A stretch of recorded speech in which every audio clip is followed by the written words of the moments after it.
The following is a Shaw Public Affairs presentation. Constituency Report is produced as a public service by members of the BC Legislature through the facilities of Shaw TV.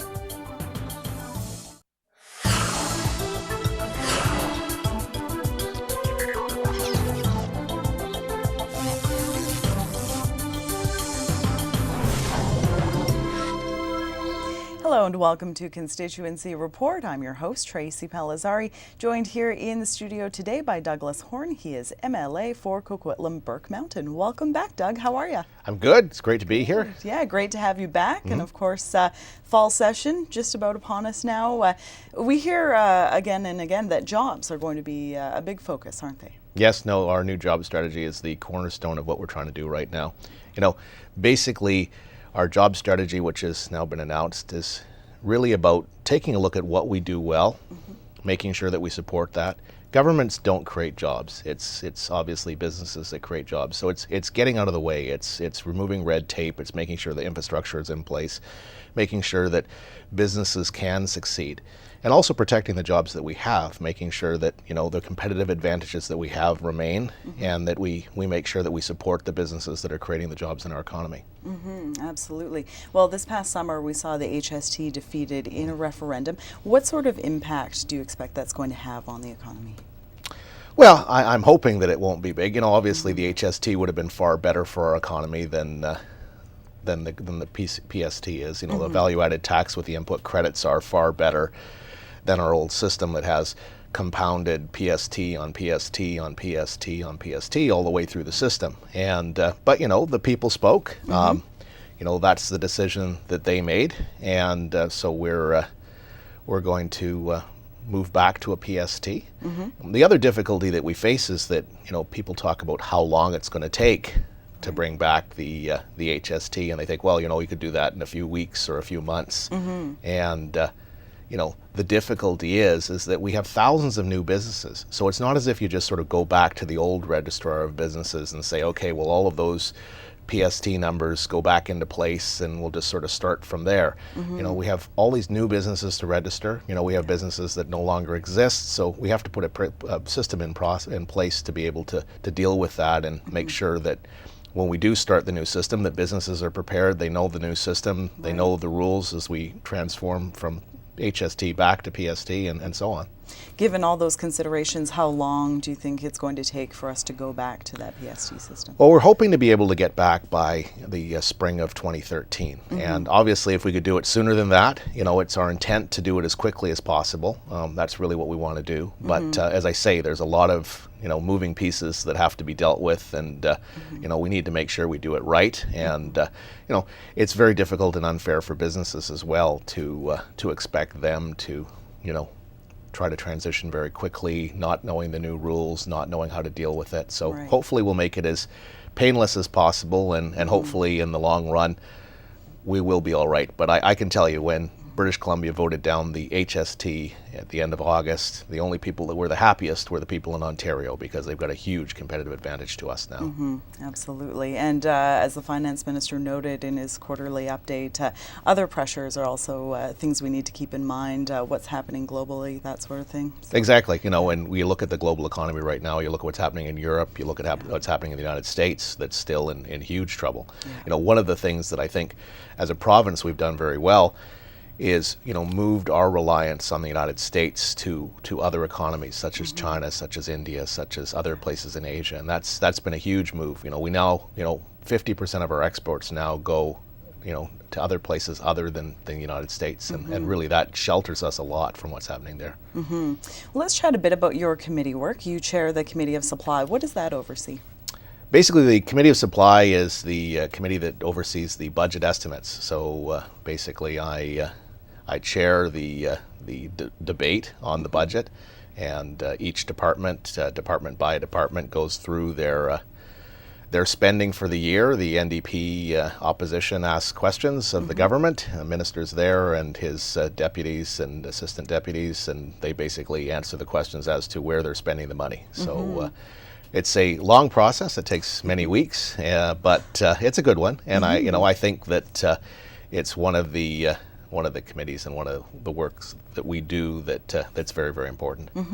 You also serve as deputy chair for the Select Standing Committee for Public Accounts. What I does do, that entail? yeah. Well, basically, the Committee of Supply obviously takes a look at the budget as we move forward. The Public Accounts Committee looks at two things. One, the public accounts, which are what happened, previously in the financial affairs of the province. As well, all of the reports from the Auditor General, which are usually performance-based reports. Right. They talk about, what the government is doing in different areas of its business groups, and really takes a look at, are we getting good value for money? Are we doing the things that we should be doing? And I think one of the things to be noted on the Public Accounts Committee that's great is, Bruce Ralston, who is the finance critic, is the chair of that committee, and I'm the senior government member as deputy chair.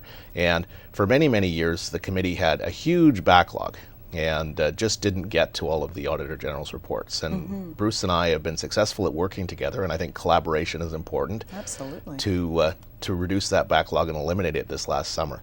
So, we've actually made that big step, and I think the committee work is very, very important, because being able to work together, taking sort of the partisanship, out of the equation, really does provide British Columbians with a much better government and a much better legislative assembly, and that's important as I see it. So absolutely, and people like to hear that the different parties can come together and work together successfully. They like to. Well, hear that's how that. we get things done. Yeah, exactly. Absolutely. You also sit on the Select Standing Committee for Children and Youth, and I'd imagine this would be one close to your heart as a father yourself. Oh yes, no, it's a good committee. Obviously we look at the representative children and youth, her reports. Some of them are difficult because they talk about deaths of children and children in care, and some of the ways the system can be improved.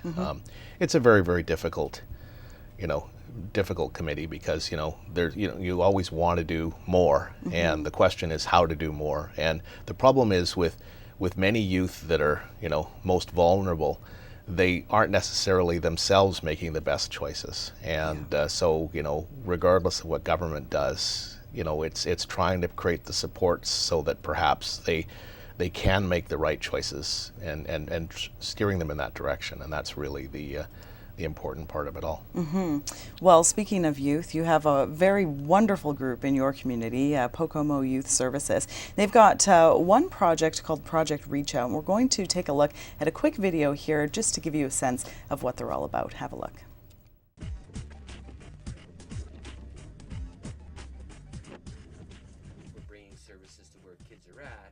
It's a welcome sight for at-risk youth in the Tri-Cities. The Project Reach Out bus travels the streets, parks, and school grounds every Friday and Saturday night, engaging kids on their turf. So primarily what the bus does is goes to where kids are at, stops, the staff will head off the bus and engage. Usually the kids will then come on and just easily sit down, have a hot chocolate, water, someone to talk to.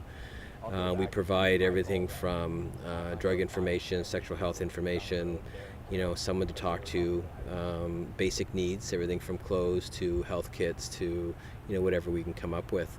Some of them are drug users, some are just hanging out, but the majority of them are more marginalized, more disconnected than most kids, and in need of a non-judgmental ear. In the perfect world, we'd like to have everyone at home, playing the board games and having dinner every night, etc., and all that. Reality of it isn't happening. And these kids aren't walking into services saying, "Hi, I'm Jerome, I need help," or "I need drug counseling." It isn't happening, and you know what? They won't do it. It's really hard for this population of youth, the marginalized groups, to do that. Brittany Fader was one of those kids. Once helped by outreach workers on the bus, she's now become one. I was having problems in school and problems a little bit, frustrations at home and stuff, so it was really cool when they connected out to me, and it was a really non-judgmental, just clear atmosphere and very warming and welcoming. They ended up hooking me back in school, and I ended up graduating on time. That's the rewarding part of the job, when workers see the lives of young people change once they are heard and understood and empowered to make good decisions. One in particular, she wasn't in school, she wasn't connecting with anybody, she was doing some pretty risky behavior. She's now back in school, back at home, making better choices. She's doing really, really good. The province has recognized that success, supporting the group with a gaming grant in the order of about $56,000. But local MLA Doug Horn thinks an additional model could be useful, given the group's statistics that show vandalism decreases in areas served by the bus. One of the things that I've looked at is at the school board level, going to the school board and saying, look, this bus comes around to the schools. You save hundreds of thousands of dollars from broken windows and vandalism to your schools by having it in the community. If you gave it a little bit of money so it has some good funding, it continues on, and quite frankly, you spend less. Having been on a ride-along with Project Reach Out, Horn sees the value in what this group is doing with an at-risk population that seems to be getting younger, some kids as young as 10 or 11 years old. Youth don't want to be told what to do. They want a helping hand. They want to see what the options are, and they basically want to be dealt with at their level. And one of the things that this program does is it actually deals with youth at their level. It makes it comfortable for them. It goes to where they are at, and really does provide a wonderful service for them and a place that they can go and feel safe. And that's really what's important.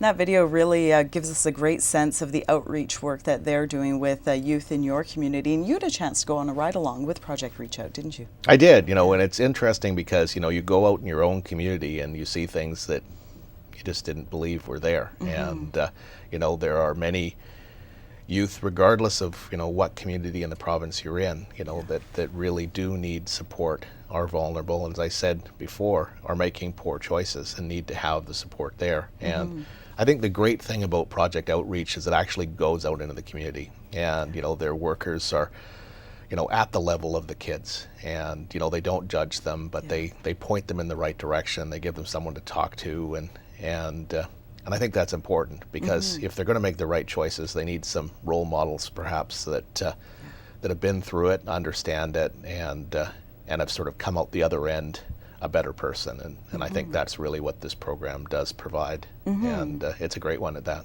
Yeah, and the province has been able to support this group with some funding as well. They did. We got them a gaming grant of a little bit over $50,000 this year. Great. They hadn't had one for many, many years, so so that was a huge support for them, and because they're supported completely in the community by donations and by support from different groups, and so I think that's important. I also think I looked at it a while ago, and as you saw in the video there, made the point that this is something that contributes, not costs us money, because you take a look at the vandalism and some of the damage that's created by some of these kids when they're out there and they have nothing to do. That's huge. Yeah. So by pointing them in the right direction rather than doing the wrong things, which they're doing now, obviously that vandalism goes away. There's a cost to that. So by supporting this program, we're actually saving money, not spending it, and I think that's important. So I'm hoping that more people in the community will come out and support them as well, and I think it's a great group of people. It is, and even some of the outreach workers themselves have been helped by the program in the past and have come back to actually get which back makes to them the great role community. models. Yeah, absolutely. Fantastic program. We'll leave it there for just a quick moment. We'll take a break here on Constituency Report. Back with MLA Douglas Horn right after this.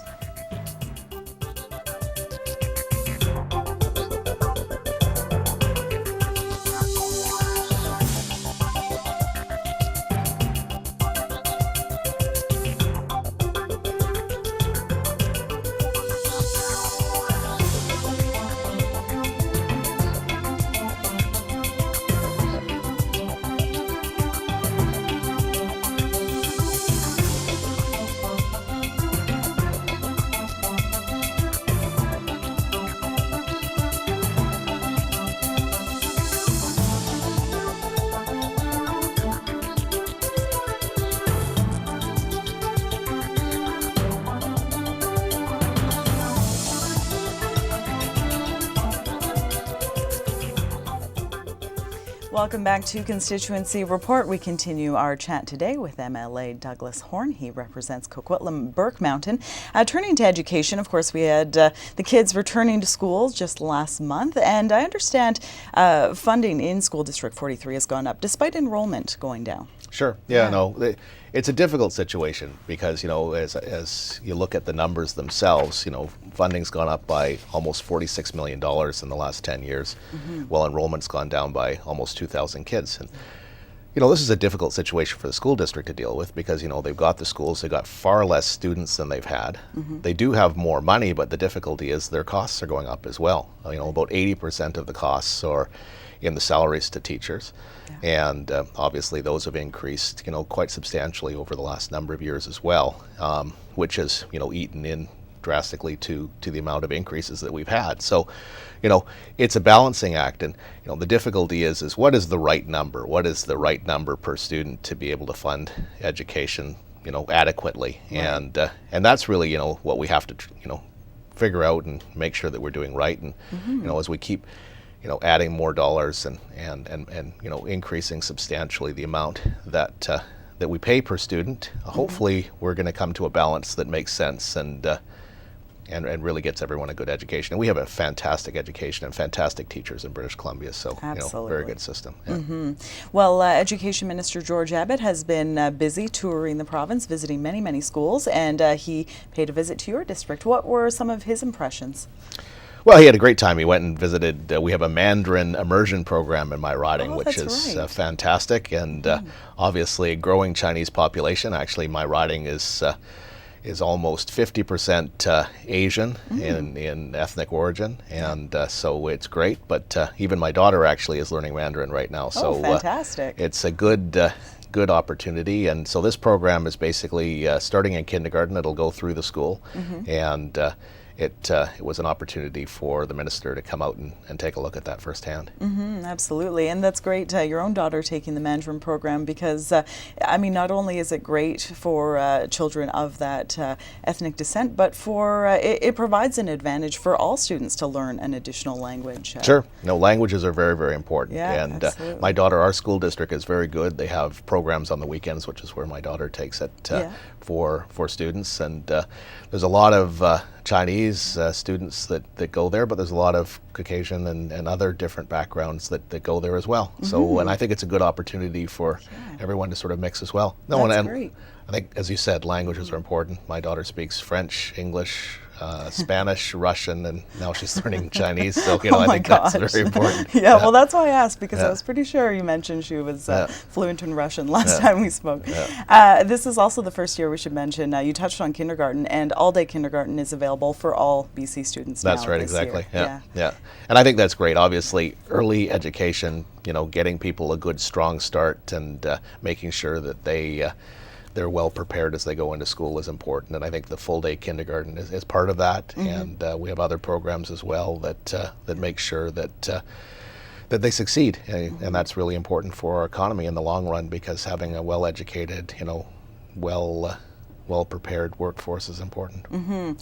You mentioned the words strong start, and that actually is a fine program operating all over the province. What does it entail? Well, it's basically before kindergarten. It's a program that prepares children for school. It's a great program because, as I say, early childhood education is extremely important in the success of children, and so that's what that program does, is prepares kids for school and make sure they're ready and make sure they have the fundamental skills, and socialization. That's really important as well, playing with other kids and getting along and all those types of things as well, which are important in school. That's right, all those things that benefit us as adults. Exactly. Yeah. Well, the next photo we have to take a look at here is from fundraiser for the group S.U.C.C.E.S.S. They're another wonderful community group, aren't they? Yeah, they are. I actually a year ago went to Asia with S.U.C.C.E.S.S. and traveled through their offices in Shanghai and Korea and in Taiwan, and went with the chair and a number of others, and it was a great thing. The picture was from a project they did with the Korean Heritage Festival, and They do a lot in a lot of different communities. Many people think that it's solely for the Chinese community, but it's not. They're very big in the Korean community, very big in the Persian community now, and really across, really welcoming, immigrants to Canada, making sure that they have the services and understand what's available to them, help them with language training, help them with getting a job, and many, many other things, and help the young mothers as well. They've got many programs that really work well. Yeah. As well as entrepreneurial ones that basically show people how to open a business, show people how to get incorporated and get a business license and banking and all those types of things. So diverse group of programs and fantastic group. Yeah, it seems like something that's so important to have, given that many immigrants do come without connections here, without family that can help them with those sort of things, because that's a huge barrier when you need to access those services. Exactly, and the helping hand really does help. Yeah, for sure. Turning to health, we have a photo of you with the Health Minister, Mike DeYoung here, a couple of your colleagues as well, regarding the Healthy Families Initiative, the Walking Challenge. The Walking Challenge, yes. Well, I went on the Walking Challenge. This is about just basically getting out there and doing things, going for a walk, spending the time and actually just getting a little bit of exercise. And it's, people forget about it. They don't really, think about, getting out there and just taking a walk. Quite frankly, not only does it give you the exercise, but it's a little bit relaxing as well. You can clear your head and, it doesn't really take a long time, just, a few minutes each day or, a little bit longer, a couple times a week. And, it really does make a big difference. They did a study a while ago and they looked at mice that were doing nothing and mice that were exercising. And, the mice that were doing nothing turned gray and old much quicker than the ones that were actually out there and active. And so it's very, very important and something that we all need to do. And good to get the whole family involved in. Very easy to... It's very easy to get everyone involved. It's not as if you need a bunch of equipment or anything to go for a walk. And, you can just get out there and go. Yeah, absolutely. Well, the next photo looks fun. You seem to be having a good time getting your blood pressure checked here. Yes, Look like you're in the midst of a good laugh. I think the nurse was scared. So. Having too much fun. Exactly. This is a great program and by the Cancer Agency, and basically it's to take and create a database of British Columbians and take a look at from a health standpoint where they're at, what their blood pressure is.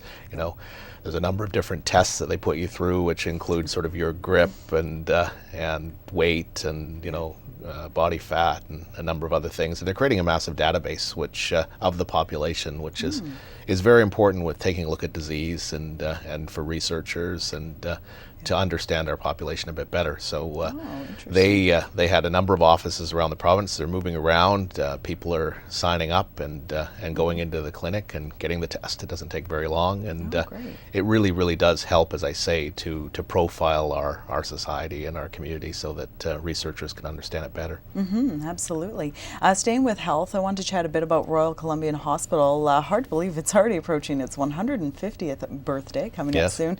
But there's been some discussion about what to do to sort of manage the many pressures this hospital faces? Sure. No, exactly. When I've been talking about it quite a bit because, as you say, Royal Columbian Hospital is 150 years old. And so because of that, it has some design pressures, and obviously it's at capacity. We've seen that for some time now, and we in Fraser Health need about 600 more beds. So Fraser Health has said that their first priority is expanding and building a tower at Royal Columbian, and what I've said is before we sort of spend hundreds of millions of dollars, let's take a good hard look at whether or not that makes the most sense. And should we be looking at other places? One of the possibilities that I've looked at is Riverview, fairly close to Royal Columbian from a proximity standpoint, but it's considerably closer to where the population is growing and where people live. Coquitlam Town Centre, many new towers there. That's where the Evergreen line is coming into. You look at Westwood Plateau that was built out some years ago now, Burke Mountain, which is currently being built out, Pitt Meadows, Maple Ridge, all, Port Moody, growing areas. And, the difficulty is they're just not, from a transportation standpoint, served well to go into Royal Columbian. Unfortunately, it's sort of on an island on its own across the the freeway, and quite frankly, we need to look at making sure that people in our area in the northeast sector are served well. And we do have a very good community hospital, Eagle Ridge, and so what I've said to Fraser Health is, how do all these hospitals work together? How do we all get the services that we need? Yeah. And how do we serve the community the best, not for only today, but for 150 years from now as well. And what does the future look like? And before we make these big moves, I think it's important that we actually look at these things, because as you say, Royal Columbian's been around for 150 years, and I'm not certain from a design standpoint you'd design a hospital the same way. And so would it cost you more to be dealing with those constraints, or less to be building from scratch and something that makes sense today and for the future? For sure. Just a couple minutes left. You mentioned the Evergreen Line. Where are things at with the project? Well, it continues to move forward. Obviously, our friends the mayors are still trying to figure out how to pay for their portion. I'm hoping that very, very shortly that'll be approved. My understanding is that they will. I think it's a matter of how it's being paid for, not whether it's being built right now. And so it is definitely going to move forward, and I'm hoping to see the mayors come forward with their solution very, very shortly. And very quickly, we want to touch on the Equilibrium House project. The Harmony House, which is an excellent project. Basically taking a look at building a zero impact house and using technology and building supplies from local people in British Columbia. Yeah. Great technology. It's a great job opportunity. So going right back to the beginning, a way to create jobs. It's the type of industry and type of sector that we can succeed at and do very, very well. So this is a way to highlight that and showcase it to the world. And that's located in Burnaby? It's located in Burnaby, and it's got a lot of sponsors, a lot of, as I say, local companies that have great technology, as well as some larger companies like Mitsubishi who are supplying the heat pump and a electric car that will actually be the first electric car powered by solar. It'll actually be charged by some solar panels on the roof. So it's a very cool project, and a great group of people behind it. So yeah. Absolutely. Well, a great discussion with you as always. My thanks to Coquitlam Burke Mountain MLA Douglas Horne. If you'd like more information about some of the topics we've discussed in Constituency Report today, you can visit his website, douglashornemla.bc.ca. Thanks so much for watching.